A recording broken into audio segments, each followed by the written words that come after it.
Puji nama Tuhan, saudara kasih, pada pagi hari ini kita akan memulai ibadah kita. Mari saya sebut kita semua bangkit berdiri.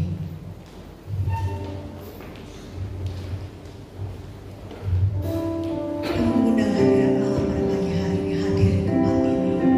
Kita merasakan bahwa kuasa Roh Kudus berkarya dalam setiap kehidupan saya dan saudara-saudara.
puji-pujian kami boleh menyenangkan hati Tuhan. Pakai setiap kami umat-umat-Mu Tuhan. Layakkan setiap pribadi lepas pribadi kami. Kami tetap berdoa bagi umat-umat-Mu. Mungkin mereka dalam persiapan, dalam perjalanan. Kiranya Tuhan pimpin antar mereka Tuhan. Sampai tiba tanpa kekurangan satu apapun. Terpujilah nama-Mu ya Bapa. Kami akan memulai ibadah kami pada pagi hari ini. Hanya di dalam nama Tuhan Yesus Kristus. Haleluya. Amin. Puji Tuhan. Saudara silakan duduk. Pada pagi hari ini kita memuji nama Tuhan. Amin. Saudara diberkati Tuhan. Haleluya. Yang diberkati Tuhan, mari kita lambaikan kita mengatakan tak berubah selamanya. Karena ketika Yesus ada dalam kehidupan kita, hidup kita akan diperbaharui. Haleluya.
katakan pujian ajaib Kau Tuhan.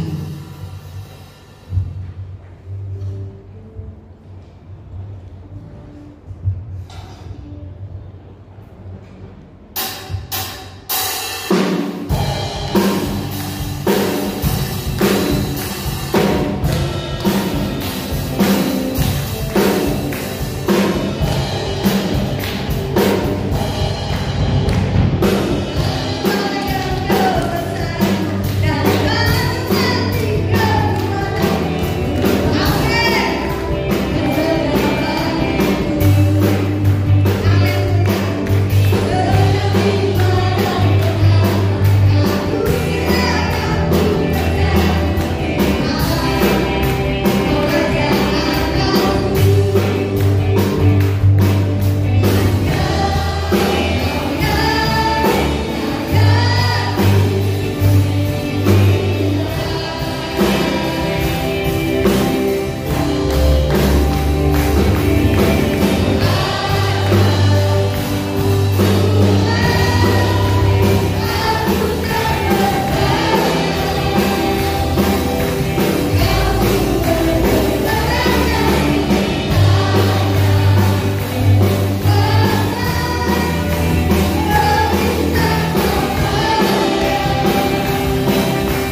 Tuhan. Kami masih percaya kepada-Mu Bapa sampai detik ini Tuhan.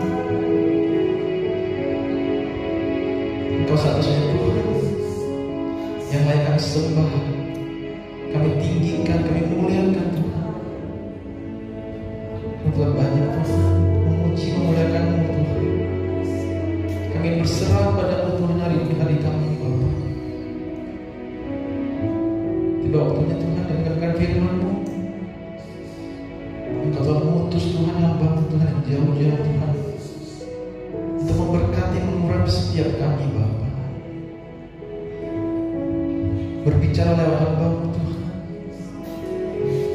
penuhi segala kebutuhan hamba-Mu Tuhan. Berkati keluar masuknya hamba-Mu juga Tuhan. Engkau berbicara Tuhan lewat hamba-Mu Tuhan, memberkati, mengurapi setiap kami Tuhan yang mungkin datang dengan masalah, dengan sakit penyakit Tuhan, tapi kami ingin bebas Tuhan. Kami ingin dimuliakan Tuhan. Pada saat kami datang Tuhan dan pulang tidak dengan hati yang sama Bapa, kami bersuka cita lebih dan lebih lagi Bapa. Hanya karena Engkau Tuhan Yesus Juru Selamat kami Tuhan. Terima kasih Tuhan. Kami telah memuji muliakan-Mu Tuhan. Dan serahkan Tuhan semua ibadah kami Tuhan hanya di dalam nama Tuhan Yesus Kristus. Haleluya. Amin. Saudara, selanjutnya saya akan manggil Bapak Roni. Waktu kami silakan. Terima kasih. Shalom. Apa kabar? Luar biasa ya. Terima kasih buat Ibu Pendeta Febo yang sudah memberikan saya kepercayaan untuk menyampaikan firman Tuhan pada hari ini. Haleluya.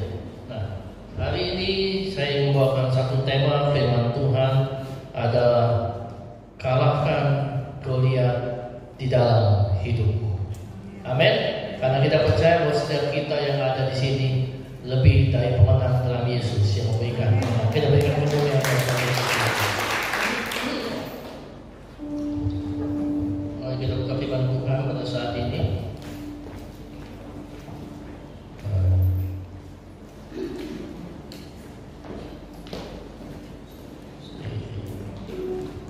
Mari kita buka dalam 1 Samuel 17 ayat 4 sampai 7. 1 Samuel 17 ayat 4 sampai 7.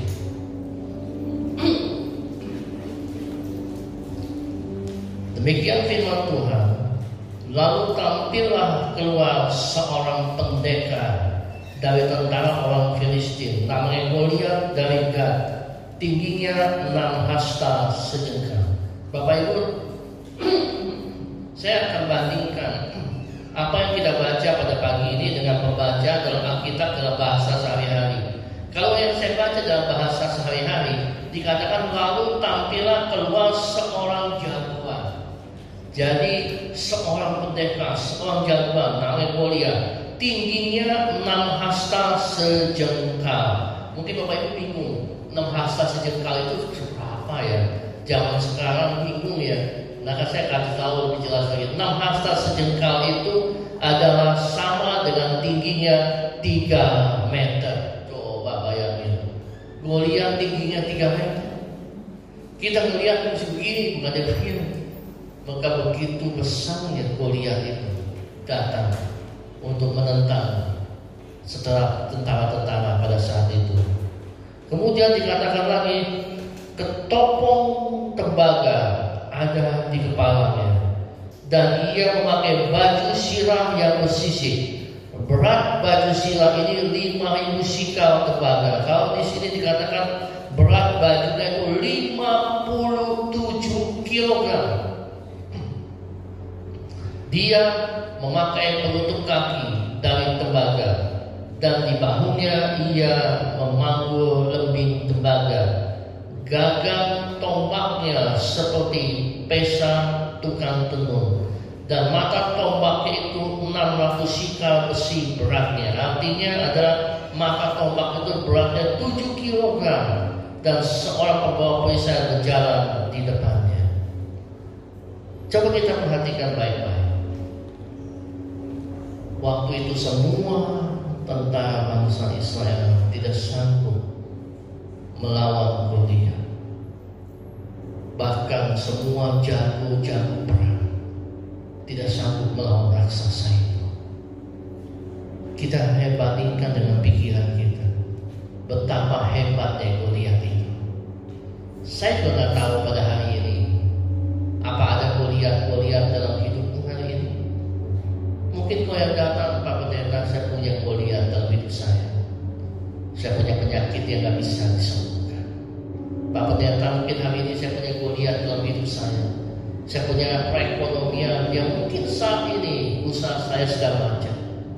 Pak Pendeta, saya datang pada saya punya Goliat yang lain, yang mungkin sama manusia sulit untuk diruntuhkan. Tapi pada pagi ini saya mau katakan satu hal. Bagi Tuhan tidak ada yang mustahil. Berikan tepuk tangan. Pada saat itu saya bayangkan ada seorang anak muda yang kecil sekali. Namanya siapa? Daud. Dan pada saat Daud berjalan, dia maju ke depan, semua orang heran. Panglima yang paling hebat sekalipun tidak bisa mengalahkan Goliat. Ini Daud yang kecil, dia senang gembala. Kerjaannya apa sih? Kerjaannya cuma gembala kambing domba setiap hari. Semua orang kemudian menjadi hening. Mereka kemudian melihat kira-kira apa ya yang Daud lakukan untuk mengalahkan Goliat. Tapi semua tambah heran lagi, kenapa? Goliat ternyata tidak mencabut samurai. Daud tidak mencabut pedang untuk membunuh Goliat. Daud hanya memakai batu kerikil dan ketapel, dan dia memakai batu kerikil itu, dia titikkan ketapel itu kepada Goliat. Luar biasa, sekali bidik Goliat langsung roboh. Coba lihat ini ayat ini, coba lihat. 1 Samuel yang tadi ya, masih 1 Samuel 17, tapi kita akan baca ayat yang mulai dari ayat yang ke-48. 1 Samuel 17 ayat 48. Ketika orang Filistin itu bergerak maju untuk menemui Daud, maka segera Daud berlari ke barisan musuh untuk menemui orang Filistin itu. Lalu Daud memasukkan tangannya dalam kantungnya, diambilnya sebuah batu dari dalamnya, diumbarnya, maka kenalah dahi orang Filistin itu, sehingga batu itu terbenam ke dalam dahinya, dan terjuruslah ia dengan mukanya ke tanah. Demikianlah Daud mengalahkan orang Filistin itu dengan umpan dan batu. Ia mengalahkan orang Filistin itu dan membunuhnya tanpa apa? Tanpa pedang di tangan. Waktu Tuhan memberikan saya ayat ini, saya bertanya, Tuhan, betulkah Daud itu dia jago main ketapel, sehingga dengan ketapel bisa merobohkan Goliat? Apakah sesederhana itu? Tuhan bilang tidak. Kalau orang lain meniru cara itu, dia pakai ketapel untuk membunuh Goliat, belum tentu Goliat kalah. Tetapi Daud bukan hanya pakai ketapel, tetapi Daud diurapi oleh Tuhan. Amin. Itu kuncinya. Nah, hari ini kalahkan Goliat dalam hidupmu cuma satu kuncinya. Kalau rohmu tetap menyala-nyala dalam hidupmu, maka apa saja yang kau lakukan, Tuhan buat berhasil. Bagi Tuhan tidak ada mustahil. Nah, waktu saya merenungkan ini, pagi-pagi saya bangun, Tuhan berikan saya nyanyian ini.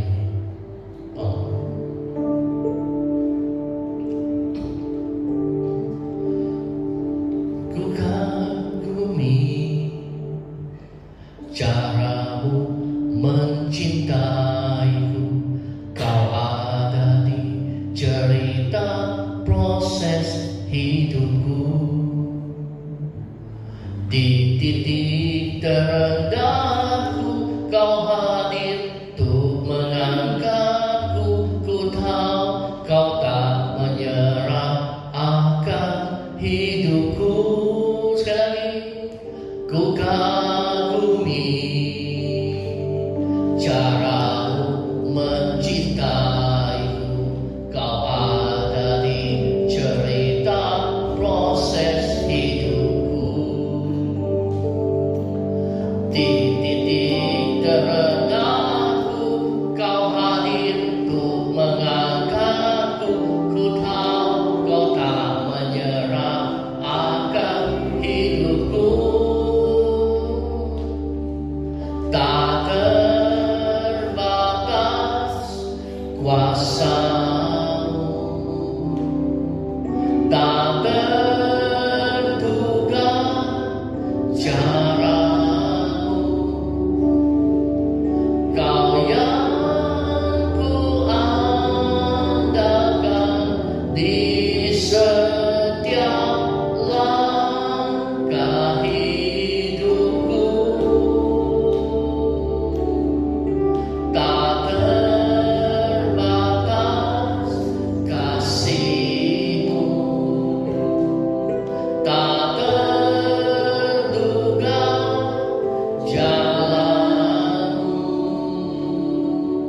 Kau yang ku percaya di segala musim hidupku. Tuhan katakan pada saya, yang membuat mujizat itu tidak pernah terjadi dalam hidupmu karena kita sering membatasi kuasa Allah dengan pikiran kita.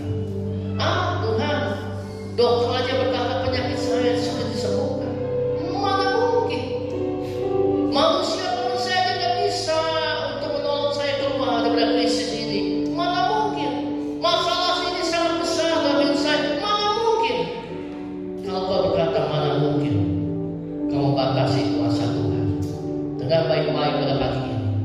Kuasa Tuhan itu jauh lebih besar dari penyakitmu. Amin. Kuasa Tuhan itu jauh lebih besar daripada masalahmu.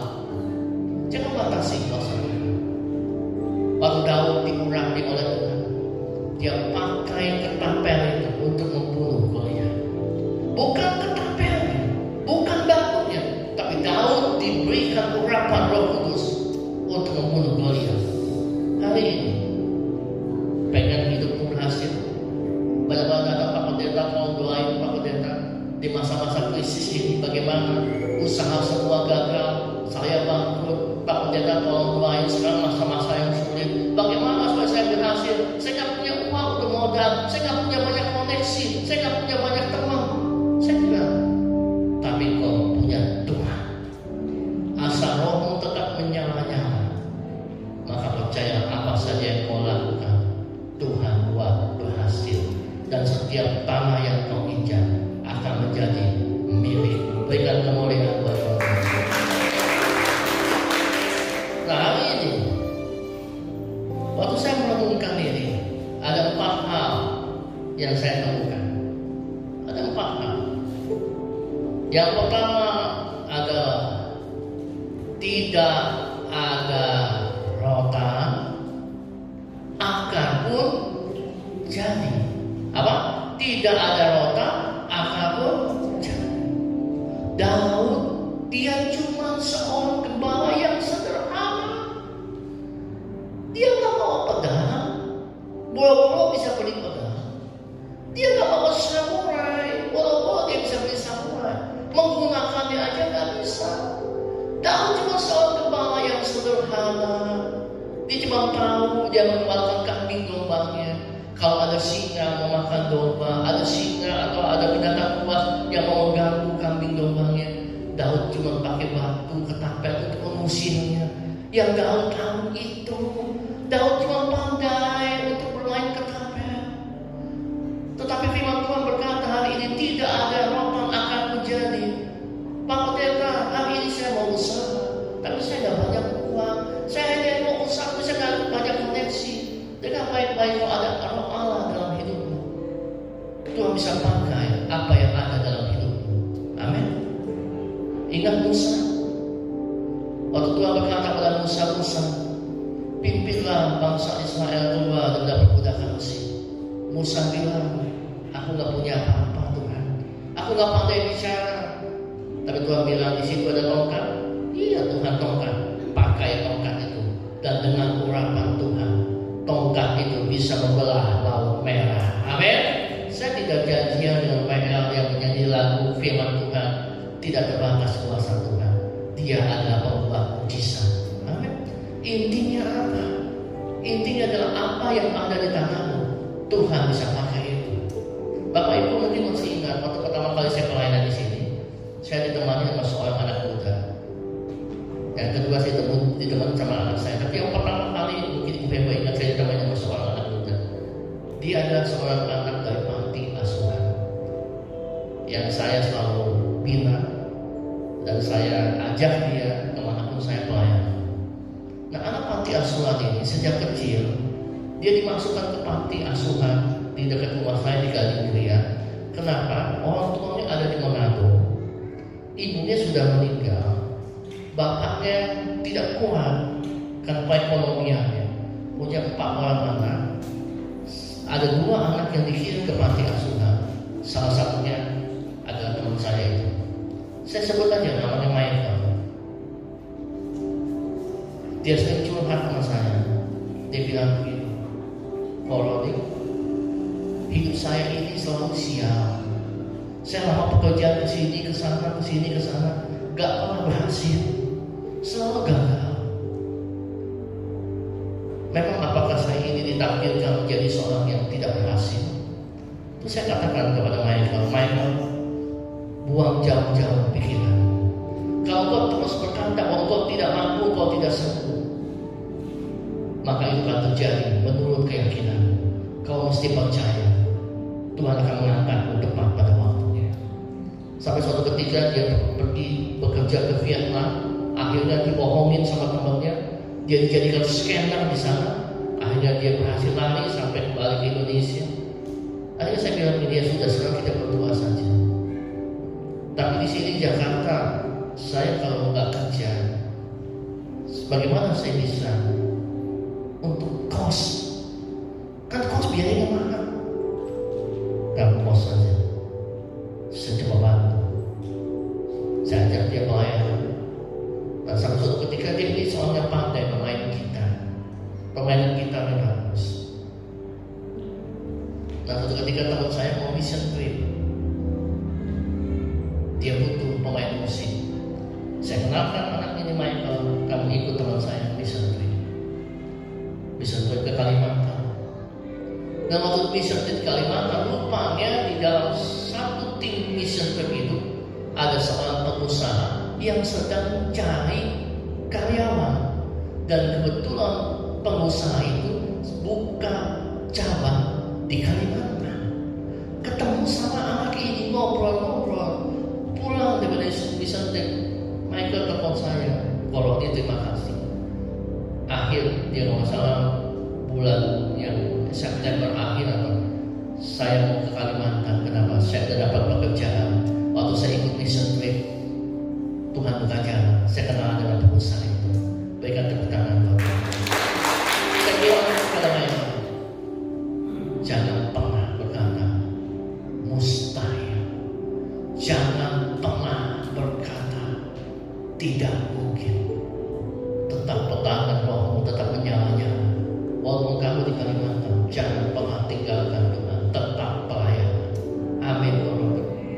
Dia cuma bisa main gitar, tapi justru dengan pelayanannya dia dapatkan pekerjaan. Coba kita lihat ini firman Tuhan ya. Kita lihat satu hal yang luar biasa. Kita buka dalam Hakim-Hakim 15. Hakim-Hakim 15. Hakim-Hakim 15 ayat 14 sampai 16. Hakim-Hakim 15 ayat 14 sampai 16 berkata begini. Setelah ia sampai ke Lehi dan orang-orang Filistin mendatangi dia dengan bersorak-sorai, maka apa? berkuasa roh Tuhan atas dia, dan tali-tali pada tangannya menjadi seperti batang rami yang telah habis dimakan api, dan segala pengikatnya hancur tanggal dari tangannya. Kemudian ia menemui sebuah tulang rahang keledai yang masih baru, diulurkan tangannya, dipungutnya dan dipukulnya mati 1000 orang dengan tulang itu. Berkatalah Simson, dengan rahang keledai bangsa keledai itu kuhajar, dengan rahang keledai 1000 orang kupukul. Bapak Ibu, kalau engkau coba-coba untuk niru, ambil itu rahang, kau lawan 1000 orang, pasti kalah. Tapi kenapa Simson bisa menang? Bukan cuma karena rahang, tapi di sini katakan apa? Roh Tuhan berkuasa atas dia.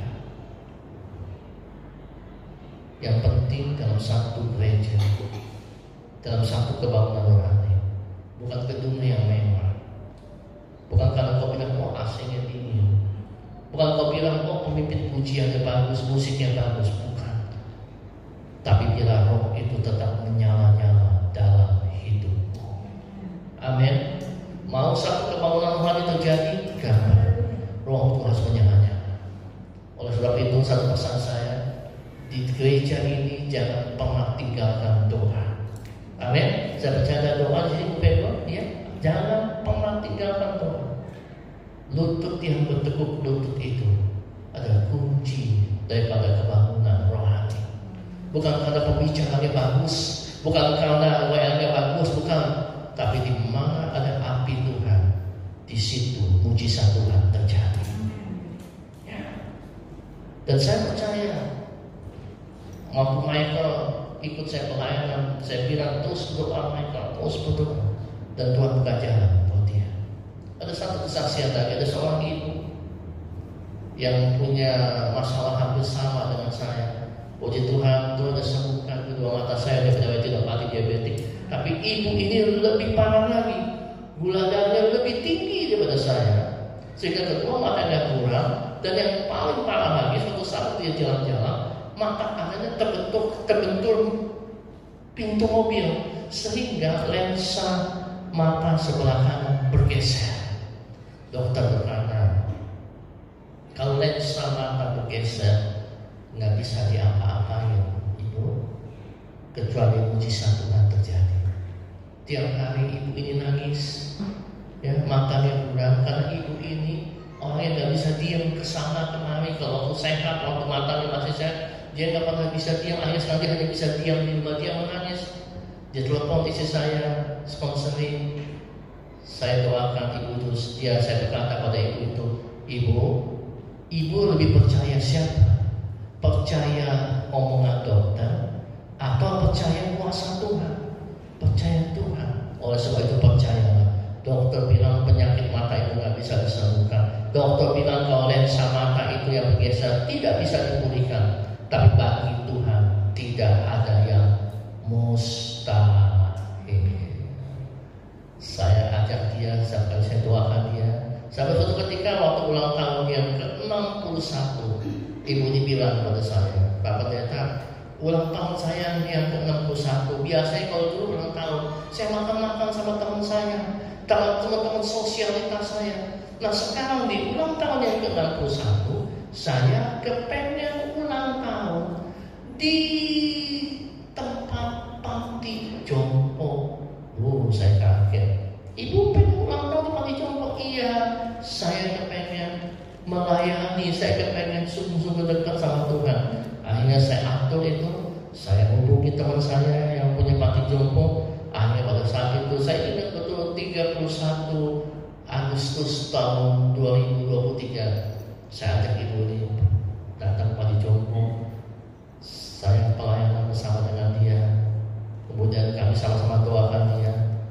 Setelah itu 1 bulan kemudian, ibu ini berkata, Pak Pendeta, waktu roh saya mulai menyala-nyala, tiba-tiba hari demi hari saya kaget, mata saya berangsur-angsur menjadi terang dan pulih kembali. Berikan kemuliaan kepada Tuhan. Dan sekarang dia ada di Pekalongan, sedang bersama dengan tidak ada rotan, akar pun jadi. Hari ini kalau kau mau sukses cuma satu, bukan karena kau punya teman banyak, bukan karena kau punya segala-galanya, tapi satu hal, ada roh yang menyala-nyala dalam hidupmu.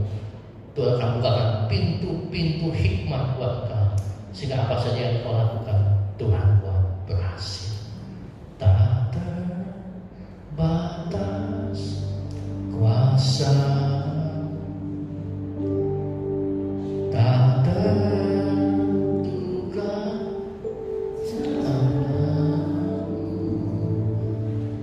Kau yang ku andalkan di setiap langkah hidupku, tak terbatas kasih-Mu, tak terduga jalan. Kau yang ku percaya di segala musim hidupku. Kata-kata ini, tak terbatas kuasa-Mu, tak terduga cara. Kau yang ku andalkan di setiap langkah hidupku, tak terduga kasih-Mu, tak terduga jalan-Mu.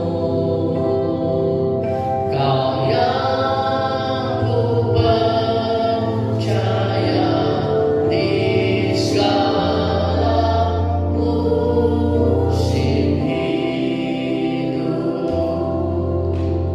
Poin yang kedua yang saya dapatkan dari cerita waktu Daud mengalahkan Goliat. Poin yang kedua.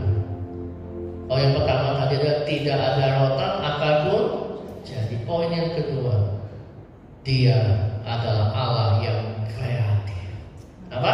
Allah yang kreatif loh. Kalau Tuhan mau cuma dengan ketapel bisa bunuh Goliat, hebat nggak Tuhan? Ya kan? Kalau ada Tuhan dalam hidup kita, cuma dengan hal tulang rahang, si Simpson bisa bunuh 1000 orang.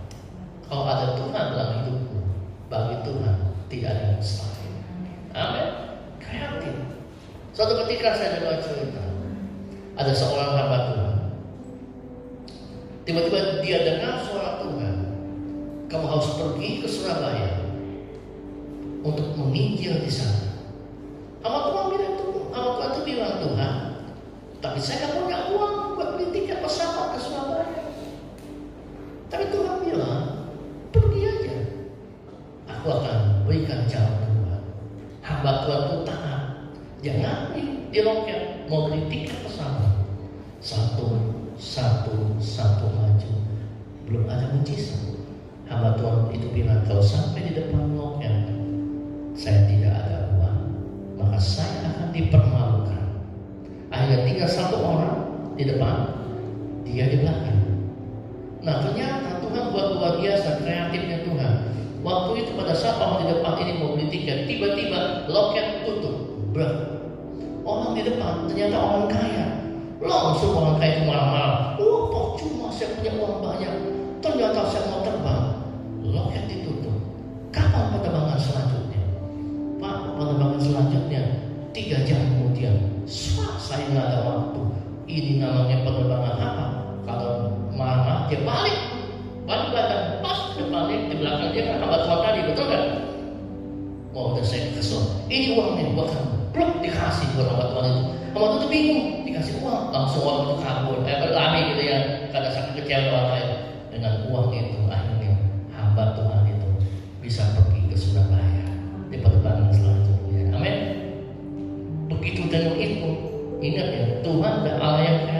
jangan meniru. Ada yang niru, oh saya juga mau niru kayak dia, akhirnya saya niat juga lah di tiket, udah sampai tempat nggak ada yang kasih saya uangnya. Nggak bisa. Dia adalah Allah yang kreatif. Amin. Cara Tuhan untuk memberkati kita beda-beda. Betul? Coba bayangin dari depan nih, dari depan sampai belakang. Kita semua punya wajah yang beda-beda. Benar nggak? Dia adalah Allah yang kreatif. Anak kembar aja, sekembar-kembarnya pasti ada bedanya. Betul nggak kata saya? Betul. Ikan aja, coba lihat ikan. Padahal lihat ikannya ada lipstiknya. Hebat Tuhan. Lihat burung, macam-macam burung. Dia ada Allah yang kreatif. Tuhan pernah sembuhkan orang buta dengan ludah. Ojek-ojek lihat pakai ludah. Jangan coba-coba tiru ya. Itu Tuhan Allah yang kreatif. Artinya begini loh. Kita belajar bersama sama Tuhan. Biarkan Dia yang buka jalan dalam hidup. Amin. Dia yang buka jalan dalam hidup. Bapak Ibu, waktu tahun 2020, istri saya di PHK. Serasa bagi kami satu tantangan yang luar biasa. Tetapi waktu kami sungguh-sungguh dalam Tuhan, Tuhan buka jalan buat kami. Anak saya udah SMA kelas 2. Tiap tahun mau sekolah naik terus. Tapi saya berani bersaksi di atas mimbar ini, kami gak pernah kekurangan. Tuhan selalu buka jalan. Itulah dahsyatnya Tuhan. Dia adalah Allah yang kreatif. Berikan tepuk tangan. Allah yang kreatif. Tuhan Yesus pernah khotbah di perahu. Tuhan Yesus pernah khotbah di bukit. Ada Allah yang luar biasa. Hari ini jangan pernah bertanya-tanya. Ada orang begini tanya, Pak Pendeta, tolong doain saya punya tetangga, dia sukses di properti. Saya mau coba-coba masuk properti, tapi kok nggak bisa ya? Jangan tiru tetanggamu. Tetanggamu bisa sukses di properti, engkau belum tentu. Berdoalah, minta hikmat dari Tuhan, minta wisdom dari Tuhan. Tuhan bisa berkati engkau, bukan seperti teman tetanggamu yang sukses di properti. Kebiasaan kamu apa? Bikin kue, lalu bikin kue, dan Tuhan akan berkati engkau dengan bikin kue itu. Dan saya percaya Tuhan akan bikin kue kamu jadi laris. Amin. Dia adalah Allah yang kreatif.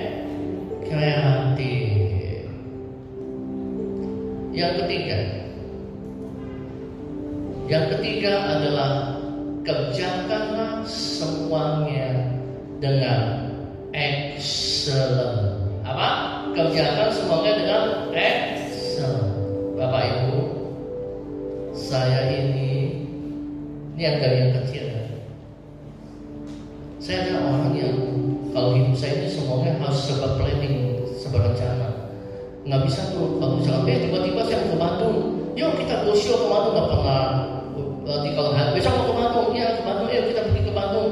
Belum booking hotel, belum persiapan, saya nggak bisa kayak begitu. Teman saya bisa, nggak bisa. Kalau mau pergi ke Bandung, tanggalnya kapan? Booking hotel dulu. Saya lihat dulu jadwal saya ada pelayanan apa enggak. Saya bilang pada istri saya, kalau dadakan saya nggak mau. Itu saya. Bahkan kalau saya khotbah pun, ya, bahkan dalam hal pakaian pun saya selalu siapkan. Nanti minggu depan ini pakaiannya ini harus matching dengan celananya. Sampai istri saya bilang, kamu mau khotbah mau fashion show? Tapi saya bilang, saya selalu ingin memberikan yang terbaik buat Tuhan. Itu saya. Ya, jadi saya bilang sama istri saya, nah, sekarang kita punya batik kembaran. Kamu kembaran, bilang-bilang sama saya seminggu sebelumnya. Jadi saya bisa atur selama saya ini atasannya apa. Jangan tiba-tiba kembaran tuh nggak cocok sama celana lain, nggak bisa. Saya bilang begitu. Itu saya. Saya adalah orang yang mengerjakan sesuatu semuanya yang terbaik buat Tuhan. Kalau saya dapat jadwal khotbah, kalau saya susun dengan baik. Nggak bisa itu, tiba-tiba itu saya nggak usah persiapan, nggak bisa.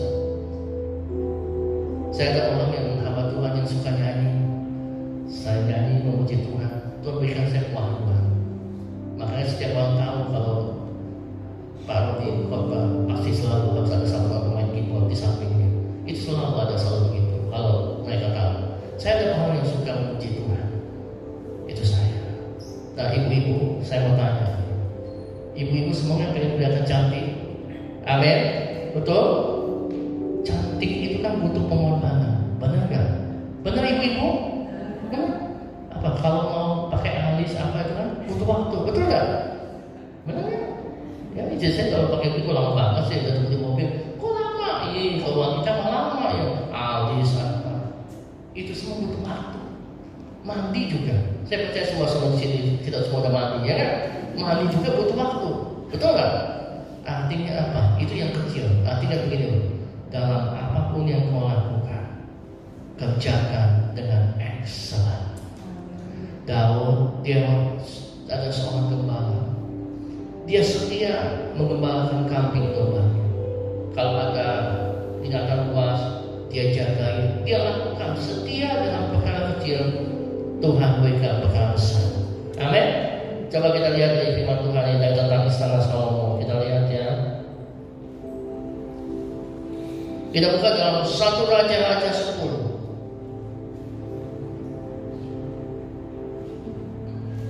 1 Raja-Raja 10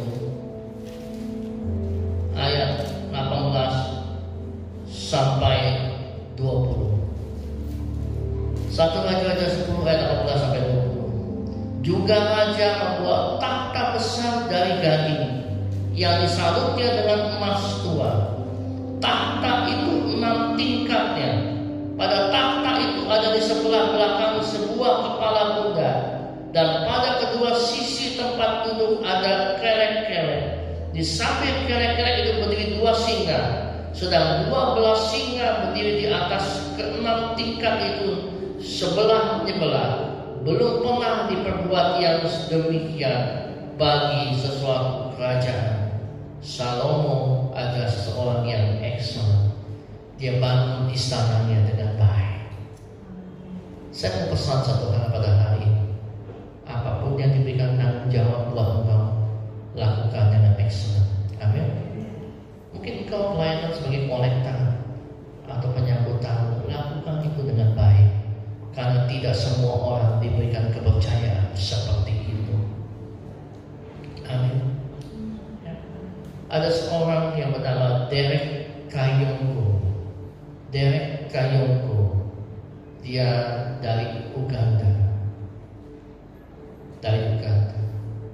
Suatu ketika dia melihat bangsanya di Uganda sangat miskin, sehingga mandi aja nggak bisa. Akhirnya Derek Kayongo itu pergi ke Atlanta. Dia nginap di sebuah hotel. Tiba-tiba dia melihat semua hotel di Atlanta itu menghambur-hamburkan sabun. Ya, kalau Bapak Ibu ke hotel kan sabun hari ini, besok belum habis sabunnya diganti lagi. Karena kan pengen fresh, kalau hotel kan begitu. Kemudian dia kayak memikir, waduh, bangsaku di Uganda miskin banget, gak bisa mandi. Ini di Atlanta sabun semuanya dibuang-buang. Akhirnya dia punya ide. Dia kumpulkan semua pemilik hotel di Atlanta. Dia bicara, boleh gak sabun yang gak kepake kasih buat saya, buat bangsa saya. Akhirnya semua setuju, tanda tangan teken. Akhirnya Derek Kayongo kirim setiap hari 50 ton sabun mandi ke Uganda, sehingga bangsa Uganda bisa mandi. Luar biasa. Derek Kayongo melakukan semuanya dengan excellent. Yang keempat, yang terakhir, yang pertama tadi ada tidak ada rotan akan menjadi. Yang kedua adalah dia ada Allah yang kreatif. Yang ketiga, kerjakan semuanya dengan super excellent. Yang keempat adalah apa? Yang keempat itu adalah kita harus punya kedekatan hubungan dengan Tuhan dan selalu peka tuntunan Tuhan setiap hari.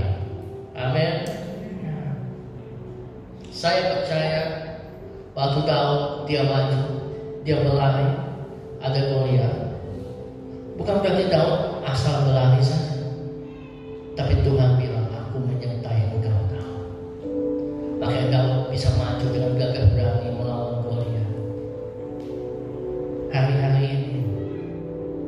mesti belajar peka sama Tuhan.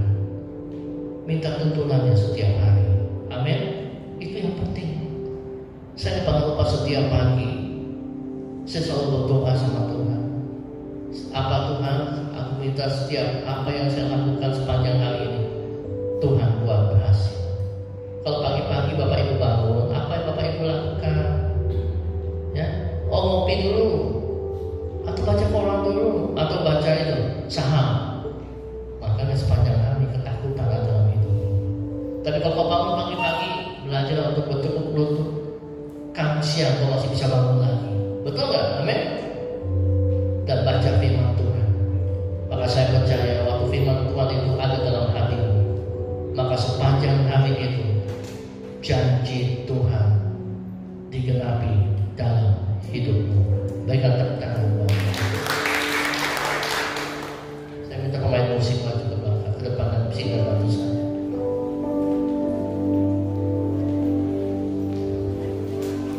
Jangan pernah berkata tidak mungkin, tapi katakanlah selalu bagi Tuhan tidak ada yang mustahil. Amin. Bagi Tuhan tidak ada yang mustahil. Saya akan tutup dengan satu kesaksian.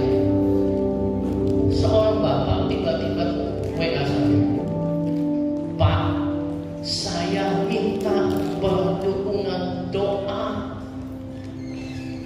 Kenapa? Anda kenal saya dari mana? Saya kenal Bapak dari sebuah persekutuan doa.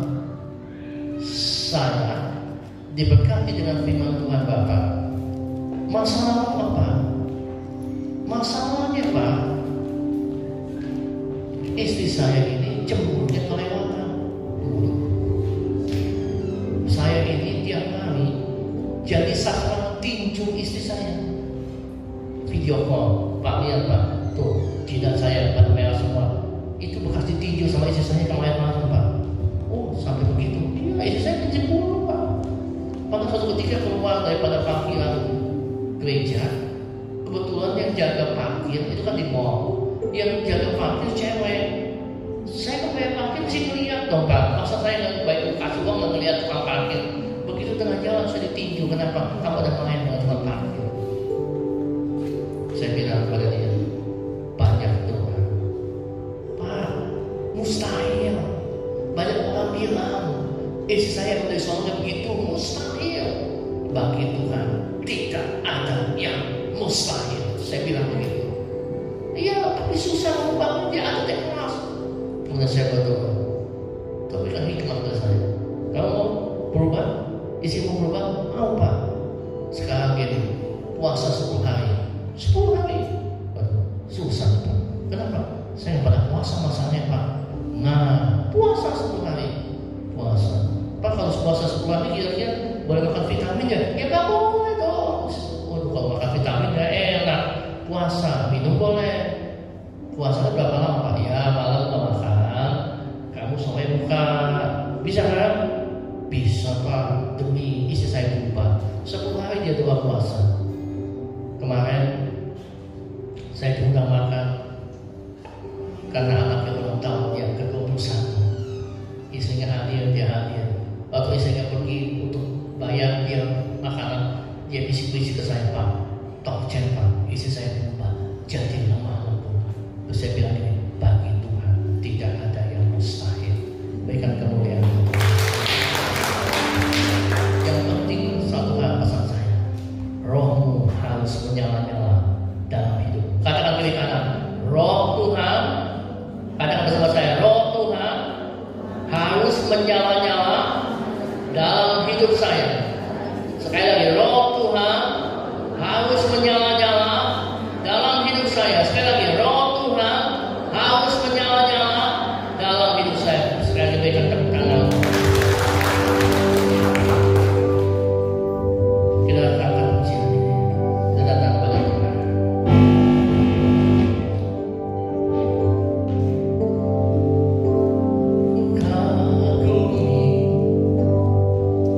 Cara mencintaimu, kau ada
setiap tangan-tangan jemaat Tuhan saat ini. Aku berdoa di atas mimbar ini. Bagi Tuhan tidak mustahil. Mujizat terjadi atas hidupmu di dalam nama Yesus. Pengurapan Tuhan dicurahkan. Terima saat ini. Pengurapan Tuhan dicurahkan. Dan apapun masalah, Tuhan selesaikan pada hari ini. Karena kami percaya Dia adalah pembuat mujizat. Bagi Tuhan tidak ada yang mustahil. Terima kasih Tuhan, berkati terus GPDI Matuya ini. Setiap program-program sampai akhir tahun 2023 ini, bila GPDI Matuya ini akan menjadi gereja yang penuh dengan mujizat, yang api itu tetap menyala-nyala di dalam pagi ini. Berkati Ibu Pendeta Febro sebagai gembala, mengurapan Tuhan, kesehatan, umur yang panjang selalu tercurah buat Ibu Febro. Juga setiap pengurus, setiap pelayan Tuhan tempat ini, kami percaya ada Tuhan di sini. Untuk kami bergandengan tangan, dan kami rindu setiap bangku yang kosong akan dipenuhi dengan jiwa-jiwa. Dan kami yakin pada hari ini, walaupun ibadah sudah selesai, tapi mujizat tetap bekerja dalam hidup kami. Kami lebih dari pemenang, dan Yesus yang memberikan kemenangan. Terima kasih Tuhan. Terima kasih, segala hormat dan kemuliaan hanya bagi nama Yesus saja di atas segala raja. Kita semua yang percaya katakan amin. Tuhan Yesus memberkati.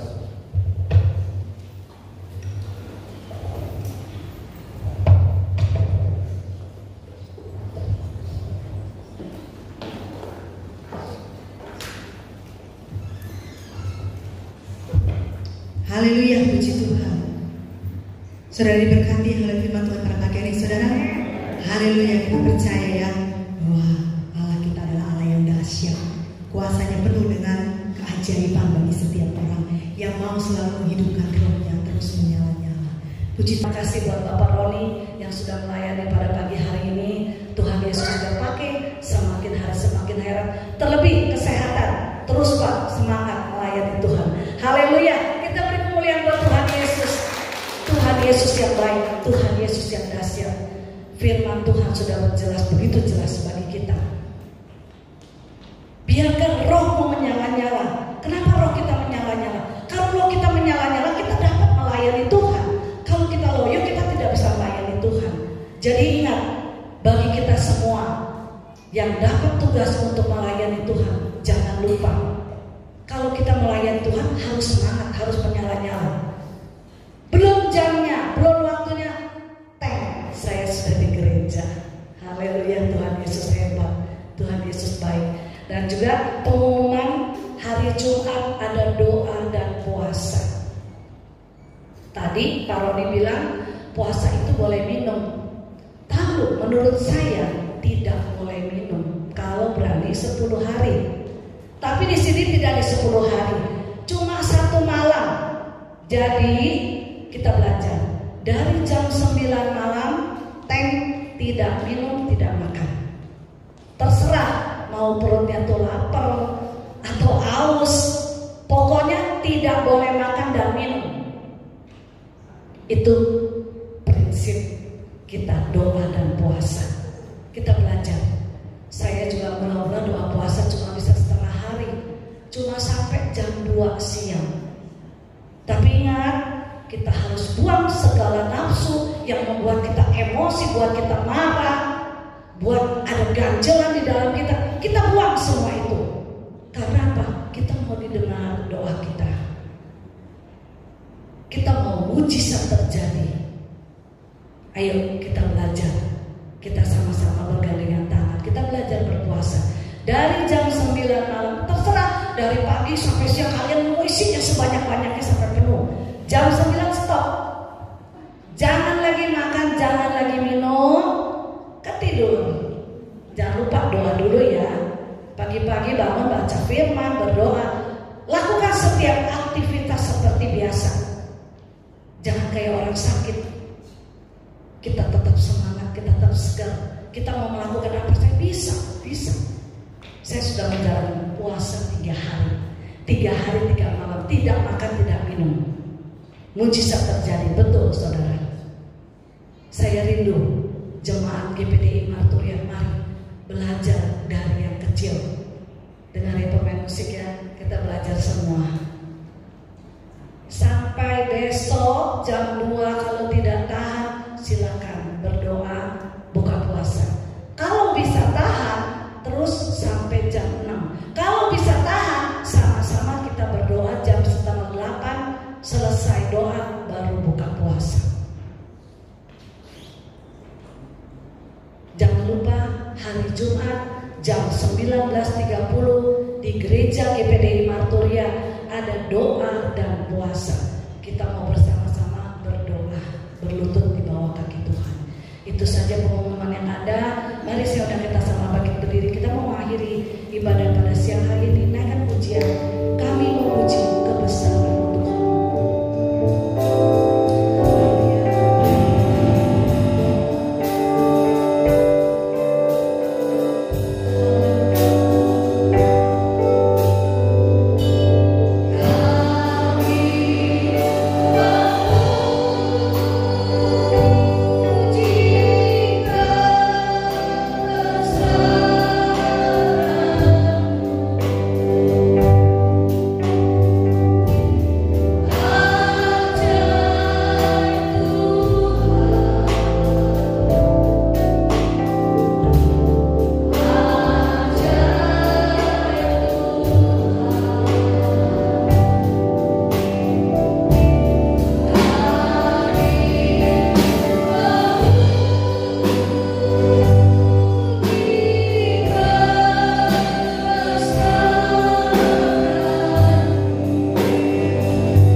Biarlah Tuhan ajar setiap kami sedang jemaat-Mu menyala-nyala dalam melayani Engkau, karena Engkau akan siapkan, Engkau akan sediakan bagi kami Tuhan. Terlebih kami akan hidup kekal bersama Engkau. Tuhan Yesus, kami berdoa buat anak-anak-Mu yang sudah ambil bagian untuk melayani Engkau Tuhan. Dari pemimpin pujian, singer, pemain musik, sound system, overhead, penyambutan, kolektan, bahkan yang merekam. Engkau melihat Tuhan, mereka datang untuk melayani Tuhan. Biar Engkau yang tahu kebutuhan mereka, Engkau yang tahu keperluan mereka Tuhan. Saat mereka datang di tempat ini, datang melayani Engkau Tuhan, kiranya uluran tangan kasih-Mu senantiasa memberkati mereka. Apapun yang menjadi kebutuhan mereka Tuhan, Kau dengar Bapa, sehingga mereka lebih lagi setia untuk melayani Engkau. Biarkan roh mereka menyala-nyala untuk melayani Tuhan. Nama Tuhan dipuji, dimuliakan, diagungkan. Terima kasih Tuhan, terima kasih Tuhan Yesus. Hamba berdoa buat Bapak Roni yang sudah melayani kami Tuhan dengan firman-Mu. Firman-Mu yang hidup boleh ditanam di dalam setiap hati kami. Firman-Mu Tuhan boleh menjadi kesaksian bagi kami Tuhan. Kami mau melayani Engkau. Biar Tuhan Engkau pakai Bapak Roni dimanapun dia berada, boleh menjadi saksi-Mu Tuhan, sehingga banyak-banyak jiwa dimenangkan, nama Tuhan diagungkan. Terpujilah Engkau Bapa. Berdoa Tuhan buat mereka yang sudah menjalankan persembahan. Engkau yang memberikan mereka, Engkau yang memberkati mereka Tuhan. Tangan-tangan yang sudah memberi Tuhan, berkati usaha pekerjaan mereka Tuhan. Biar Tuhan mereka juga boleh melihat pertolongan Engkau yang luar biasa. Akan berdoa Tuhan dari anak-anak sekolah minggu, guru sekolah minggu, orang-orang dewasa, anak pemuda, orang tua, semua sidang jemaat GPDI Marturia kami taruhkan ke dalam tangan-Mu. Mereka yang bekerja, bisnis, usaha, pelayanan, ibu-ibu rumah tangga, Tuhan kami juga serahkan ke dalam tangan-Mu. Senantiasa ada pertolongan Engkau di dalam kehidupan setiap kami. Kemanapun kami melangkah, kemanapun kami berjalan Tuhan, kami percaya ada pimpinan dan pertolongan Engkau bagi kami Bapa. Terlebih berikan hati, sukacita, damai sejahtera seisi keluarga. Tuhan juga akan berkati sehingga kami tetap ada harmonis karena pimpinan daripada Engkau Tuhan. Berkati Tuhan anak-anak yang masih sekolah, dalam studi, perkuliahan, apapun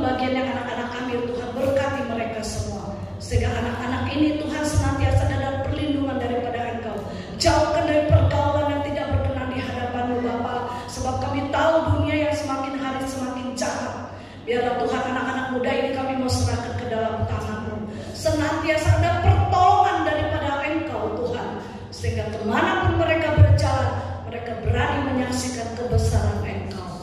Terima kasih Bapak, terima kasih. Sebentar kami mau pulang, kami mau terima berkat anugerah daripada Engkau.